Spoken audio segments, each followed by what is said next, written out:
ಅಪರಾಧ ಸುದ್ದಿಗಳ ಅನಾವರಣ ಎಫ್ಐಆರ್ಗೆ ಸ್ವಾಗತ. ನಾನು ಹರೀಶ್ ಪುತ್ರನ್.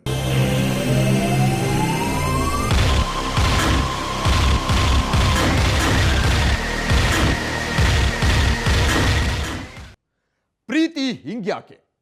ಅವಳಿಗೋಸ್ಕರ ಸಾಯ್ತೀನಿ ಅನ್ನೋರು ಸಾಯಿಸೋದಕ್ಕೆ ಹೋಗ್ತಾರೆ, ನಡು ರಸ್ತೆಯಲ್ಲಿ ಹಿಡ್ಕೊಂಡು ಹೊಡಿತಾರೆ.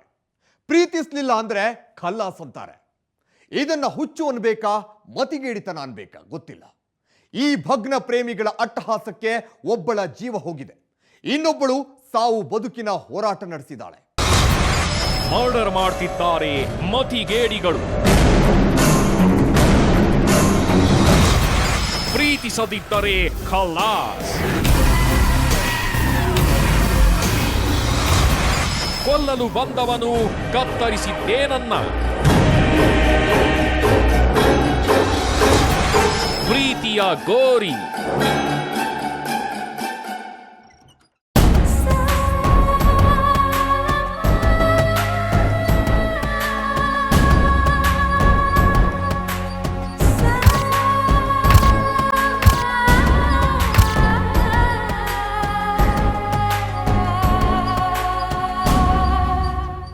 ಆ ದೃಶ್ಯವನ್ನ ನೋಡಿದ್ರೆ ಮೈ ನಡುಗುತ್ತೆ.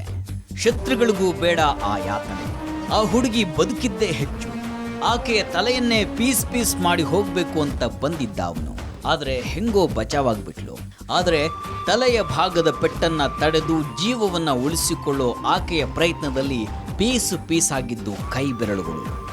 ಮರದ ದಿಮ್ಮಿಯ ಮೇಲೆ ಮಾಂಸವನ್ನ ಇಟ್ಟು ಪೀಸ್ ಪೀಸ್ ಮಾಡ್ತಾರಲ್ಲ, ಹಂಗೆ ತಲೆಯನ್ನ ಕವರ್ ಮಾಡಿಕೊಂಡು ಹಿಡ್ಕೊಂಡಿದ್ದ, ಕೈಯನ್ನ ಕಟ್ ಮಾಡಿದ್ದ.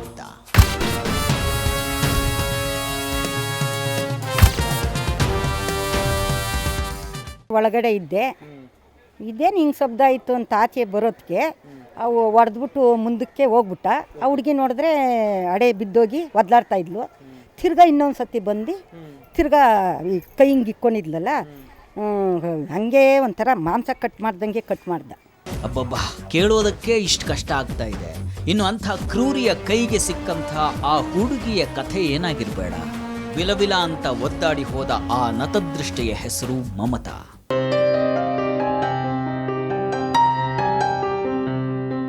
ಮುದ್ದಾದ ಹುಡುಗಿ, ತನ್ನ ಪಾಡಿಗೆ ತಾನಿದ್ದವಳು. ಆದರೆ ಅವನೊಬ್ಬ ಏಳರಾಟದ ಶನಿ ಕಾಡಿದ ಹಾಗೆ ಅವಳನ್ನ ಕಾಡಿಬಿಟ್ಟ. ಆ ಕ್ರೂರಿಯ ಹೆಸರು ವಿಲಿಯಂ.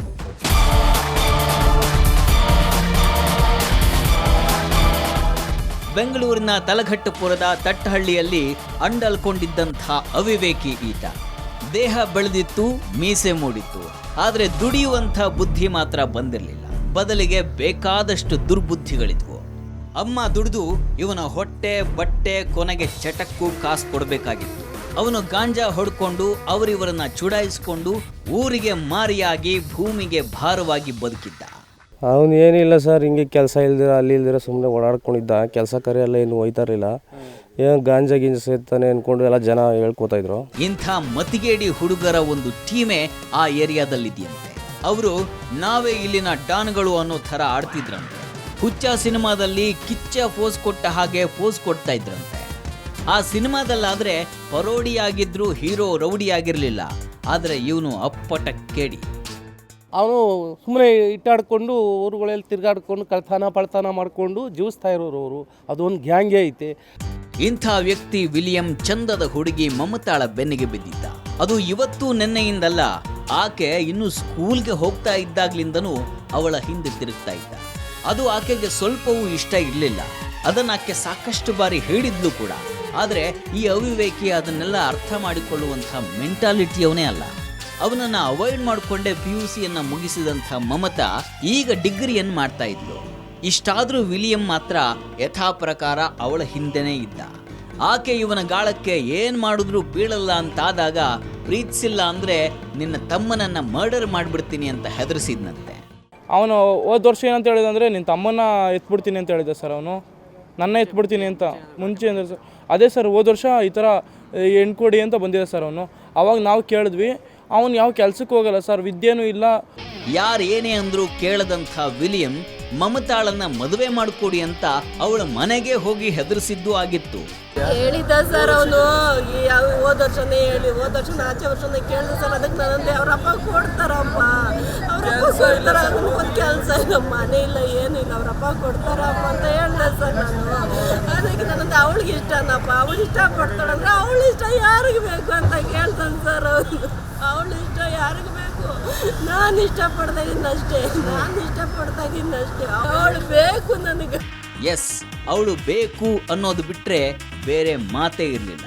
ಅವಳ ಇಷ್ಟ ಕಷ್ಟ ಎಲ್ಲ ನನಗೆ ಗೊತ್ತಿಲ್ಲ, ಒಟ್ಟಿನಲ್ಲಿ ಅವಳು ಬೇಕು ಅಂತಿದ್ದವನು ಮಮತಾಳ ಬದುಕನ್ನ ಅಕ್ಷರಶಃ ನರಕವಾಗಿಸಿಬಿಟ್ಟಿದ್ದ. ಅವಳು ಒಬ್ಬರ ಹತ್ರ ಮಾತಾಡೋ ಹಾಗಿಲ್ಲ, ಹುಡುಗರನ್ನ ಕಣ್ಣೆತ್ತಿ ನೋಡೋ ಹಾಗೂ ಇಲ್ಲ. ನನಗೆ ಇಲ್ಲ ಅಂತ ಆಕೆ ಹತ್ಕೊಳ್ತಾ ಇದ್ಲಂತೆ. ಯಾರ್ಯಾರು ಈಗ ಒಬ್ಬಳನ್ನ ಇಷ್ಟಪಟ್ಬಿಟ್ರೆ ಅವಳು ಬಂದ್ಬಿಟ್ಟು ಒಪ್ಕೊಂಡ್ಬಿಡ್ಬೇಕಾ, ಮದುವೆ ಆಗ್ಬಿಡ್ಬೇಕಾ? ಹಾಗಾದರೆ ಒಂದು ಸಮಾಜದಲ್ಲಿ ರಕ್ಷಣೆನೇ ಇಲ್ವಾ ಅವರಿಗೆ? ಅಲ್ಲ, ಅವ್ರಿಗೆ ಸ್ವಾತಂತ್ರ್ಯನೇ ಇಲ್ವಾ? ಅವ್ರದ್ದೇ ಆದ ಹಕ್ಕುಗಳಿರುತ್ತಲ್ಲ ಅವರಿಗೆ. ಅವ್ರು ಇಷ್ಟಪಟ್ಟವ್ರನ್ನ ಮದುವೆ ಆಗ್ಬೋದು, ಅವ್ರು ಇಷ್ಟಪಟ್ಟವ್ರ ಜೊತೆ ಜೀವನ ಮಾಡ್ಬೋದು ಅಂತ ನಮ್ಮ ಸಂವಿಧಾನ ಇದೆ ಅಲ್ವಾ? ಎಂಥ ಸ್ಥಿತಿ ನೋಡಿ. ಹುಚ್ಚು ಪ್ರೇಮಿಗೆ ಸಂವಿಧಾನ ಎಲ್ಲಿ ಗೊತ್ತಾಗಬೇಕು? ವಿಲಿಯಂ ಅನ್ನೋ ವಿಚಿತ್ರ ಪ್ರಾಣಿಯನ್ನ ಆಕೆ ಇಷ್ಟು ವರ್ಷ ಸಹಿಸಿಕೊಂಡು ಬಂದಿದ್ದೇ ಹೆಚ್ಚು. ನನ್ನ ಮಗಳೊಬ್ಬರ ಹತ್ರ ಮಾತಾಡಿಲ್ಲ,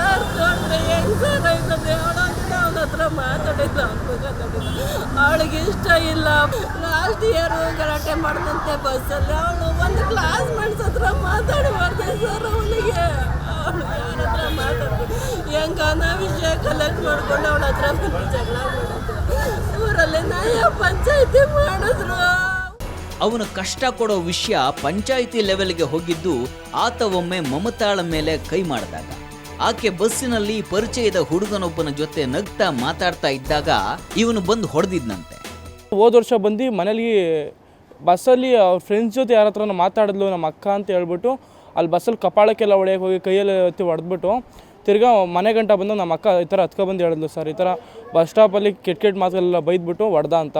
ಅವತ್ತಿವರು ಪಂಚಾಯಿತಿ ಮಾಡದೆ ಪೊಲೀಸ್ ಕಂಪ್ಲೇಂಟ್ ಅನ್ನ ಕೊಟ್ಟಿದ್ರೆ ಇವತ್ತು ಈ ಕಷ್ಟ ಬರ್ತಾ ಇರ್ಲಿಲ್ವೇನೋ. ಆದ್ರೆ ಅವರು ಹುಡುಗ ಮೊದಲೇ ಸರಿ ಇಲ್ಲ, ಪೊಲೀಸು ಕೇಸು ಅಂತ ಹೋದ್ರೆ ಏನಾದ್ರೂ ಮಾಡಿಬಿಟ್ರೆ ಅಂತ ಪಂಚಾಯಿತಿ ಲೆವೆಲ್ ಅಲ್ಲಿ ಬಗೆಹರಿಸೋದಕ್ಕೆ ಹೋದ್ರು. ಅವನು ಕೂಡ ಇನ್ನಾಕೆ ಸಹವಾಸಕ್ಕೆ ಹೋಗಲ್ಲ ಅಂತ ಹೇಳಿದ್ದ. ವರ್ಷದಿಂದ ಕಾಟ ಕೊಟ್ಟಿರ್ಲು ಇಲ್ವಂತೆ. ಅಂತೂ ಇವನು ಬಿಟ್ಟ ಅಂದ್ಕೊಂಡು ಆ ಹುಡುಗಿ ಮಮತಾ ನಿಟ್ಟುಸಿರು ಬಿಟ್ಟಿದ್ದೇ ತಪ್ಪಾಗಿ ಹೋಯ್ತು ನೋಡಿ. ಕದ್ದು ಮುಚ್ಚಿ ಆಕೆಯ ಬೆನ್ನತ್ತಿದ್ದ ಶನಿ ಕೊಲ್ಲೋದಕ್ಕೆ ಬಂದ್ಬಿಟ್ಟ. ನಮ್ಮ ಅಕ್ಕ ಒಬ್ರ ಹತ್ರ ಮಾತಾಡಬಾರ್ದು ಸರ್. ಅವ್ರ ಕ್ಲಾಸ್ಮೇಟ್ ಜೊತೆ ಆಗಲಿ ಯಾರ ಜೊತೆ ಮಾತಾಡಿದ್ರು ಒಂಥರ CID ಕೆಲಸ ಮಾಡೋನು ಸರ್. ಅವನು ಬಂದು ಈ ಥರ ಎಲ್ಲಿ ಹೋಗೋದು ಎಲ್ಲಿ ಬರೋದು ಅಂತ ಇನ್ಫಾರ್ಮೇಷನ್ ಕಲೆಕ್ಟ್ ಮಾಡಿಕೊಂಡು ಈ ಥರ ಬಂದು ಹೊಡೆದಿರೋ ಸರ್. ಅದೇ ಎಲ್ಲಿದ್ದ ಅಂತಲೂ ಗೊತ್ತಿಲ್ಲ, ಬಂದಿರೋದು ಗೊತ್ತಿಲ್ಲ. ಅರ್ಥ ಆಯ್ತಾ? ಆ ಹುಡುಗಿ ಒಂದೇ ರೋಡಲ್ಲಿ ಬರ್ತಾ ಇರಬೇಕಾದ್ರೆ ಅಲ್ಲಿ ಇದ್ರ ಹತ್ರ ಕಾನ್ವೆಂಟ್ ಹತ್ರ ಹೋಗ್ಬಿಟ್ಟು ಬರ್ತಾ ಇರಬೇಕಾದ್ರೆ ಹಿಂದೆಯಿಂದ ಬಂದು ಮಚ್ಚಲ್ಲಿ ಹೊಡೆದಿರೋದು. ಅದು ಏನು ಕುರಿ ಕಡಿ ಅಂತ ಮಚ್ಚ ತಗೊಂಬಂದು ಕಡಿದಿದ್ದ ನಾನು. ಹೊಡೆದಿರೋದು ಅಂದ್ರೆ ಹಂಗಿಂಗಲ್ಲ, ಮನಸ್ಸೋ ಇಚ್ಛೆ. ಆ ಲೆವೆಲ್ನಲ್ಲಿ ಆತ ಥಳಿಸ್ತಾ ಇದ್ರು ಕೂಡ ಅಲ್ಲಿನ ಜನ ರಕ್ಷಿಸೋದಕ್ಕೆ ಬರಲಿಲ್ಲ ಅನ್ನುವಂಥ ನೋವು ಮಮತಾಳ ಸಂಬಂಧಿಕರಿಗಿದೆ. ಒಬ್ಬರು ಬಂದು ಅಲ್ಲಿ ಕಾಪಾಡ್ತಾ ಇಲ್ಲ, ಯಾರಿಗೂ ಧೈರ್ಯ ಇಲ್ಲ. ಹಂಗಾದ್ರೆ ಈ ಸಮಾಜದಲ್ಲಿ ಯಾವ ಥರ ಆಗ್ಬಿಟ್ಟಿದೆ ಅಂದರೆ ಮಚ್ಚೆತ್ಕೊಂಡ್ರೆ ಕೈಯಲ್ಲಿ ಯಾರೂ ಸೇವ್ ಮಾಡಲ್ಲ. ಆದರೆ ಆ ಟೈಮ್ನಲ್ಲಿ ಅಲ್ಲಿ ಯಾರೂ ಇರಲಿಲ್ಲ ಅಂತಾರೆ ದೃಶ್ಯವನ್ನ ಕಣ್ಣಾರೆ ಕಂಡಂಥ ಈ ತಾಯಿ. ಈ ಬೀದಿ ಒಳಗೆ ಯಾರೂ ಇರಲಿಲ್ಲ, ಅವ್ರ ಮಗನ ಮಾತ್ರ ಅಲ್ಲಿದ್ದ. ನಾನು ಒಬ್ಬಳೇ ಒಳಗಿಂದ ಆಚೆ ಬಂದೆ. ಅಲ್ಲಿ ಅಂಗಡಿ ತಾವು ಕೂತಿರ್ಲಿಲ್ಲ, ಅಲ್ಲೂ ಕೂತಿ ಯಾರು ಒಂದು ಕಾರು ಇಸ್ಕೊಟ್ರು ಏನು ಬರಲಿಲ್ಲ ಆ ಸಮಯಕ್ಕೆ. ಅವನಿಗೆ ಹೊಡೆಯೋಕ್ಕೆ ಚಾನ್ಸು ಸಿಕ್ತು. ಹೌದು, ಅಷ್ಟೇನೂ ಜನ ಇರಲಿಲ್ಲ. ಜೊತೆಗೆ ಹಿಂದೆ ಈ ರಾಕ್ಷಸ ಇದ್ದಾನೆ ಅನ್ನುವಂಥ ಕಲ್ಪನೆ ಮಮತಾಗಿರ್ಲಿಲ್ಲ. ಮೌಂಟ್ ಕಾರ್ಮಲ್ ಸ್ಕೂಲಲ್ಲಿ ಕೆಲಸ ಮಾಡುವಂಥ ತಾಯಿಗೆ ಊಟ ಕೊಟ್ಟು ಮನೆಗೆ ಮರಡ್ತಾ ಇದ್ದಂಥ ಹುಡುಗಿ ಮೇಲೆ ಹಿಂದಿನಿಂದ ಎರಗಿದ್ದ ವಿಲಿಯಂ. ಅದು ಲಾರಿಯೊಂದರ ಅಡಿಗೆ ಅಡಗಿದ್ಕೊಂಡು. ಅವನು ಲಾರಿ ಸಂದೇಲಿ ಇದ್ದಂತೆ. ಆ ಹುಡುಗಿ ಬರಬೇಕಾದ್ರೆ ಬಂದಿರೋದು. ಹೀಗೆ ಹಿಂದಿನಿಂದ ಬಂದು ಆತ ಅಟ್ಯಾಕ್ ಮಾಡಿದ ಆ ದೃಶ್ಯ CC ಕ್ಯಾಮೆರಾದಲ್ಲಿ ರೆಕಾರ್ಡ್ ಆಗಿದೆ.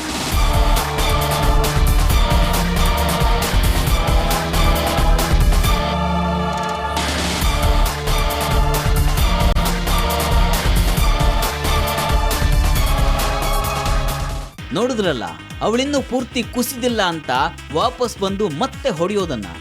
ಮೋಸ್ಟ್ಲಿ ಅಷ್ಟಾಗೋ ಹೊತ್ತಿಗೆ ಆಕೆ ಸತ್ತು ಹೋದ್ಲು ಅಂದ್ಕೊಂಡು ಅವನಲ್ಲಿಂದ ಹೋದ ಅನ್ಸುತ್ತೆ. ಆದರೆ ತಕ್ಷಣ ಅವಳನ್ನು ಆಸ್ಪತ್ರೆಗೆ ಕರ್ಕೊಂಡು ಬಂದಿದ್ದಕ್ಕೆ ಬದುಕುಳಿದ್ಲು. ಹಾಸ್ಪಿಟ್ಲಿಗೆ ಇದು ಮಾಡಿದ್ರು. ಅದು ಇನ್ನೂ ಇದು ನಡೀತಾನೆ ಇದೆ. ಇನ್ನು ಕೋಮಾ ಸ್ಥಿತಿಯಲ್ಲೇ ಐತೆ. ಮಚ್ಚಲು ಹೊಡೆತ ಬಿದ್ದು ತಲೆಗೂ ಸಾಕಷ್ಟು ಪೆಟ್ಟಾಗಿತ್ತು. ಅಲ್ಲಿ CT ಸ್ಕ್ಯಾನ್ ಮಾಡಿ ನೋಡಿದ್ದಾರೆ.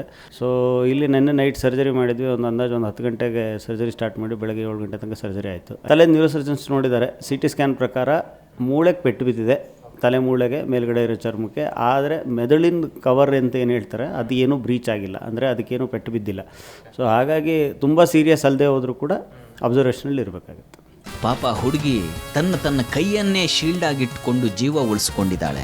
ಆದರೆ 2 ಕೈ ಬೆರಳುಗಳು ಕತ್ತರಿಸಿ ಹೋಗ್ಬಿಟ್ಟಿವೆ.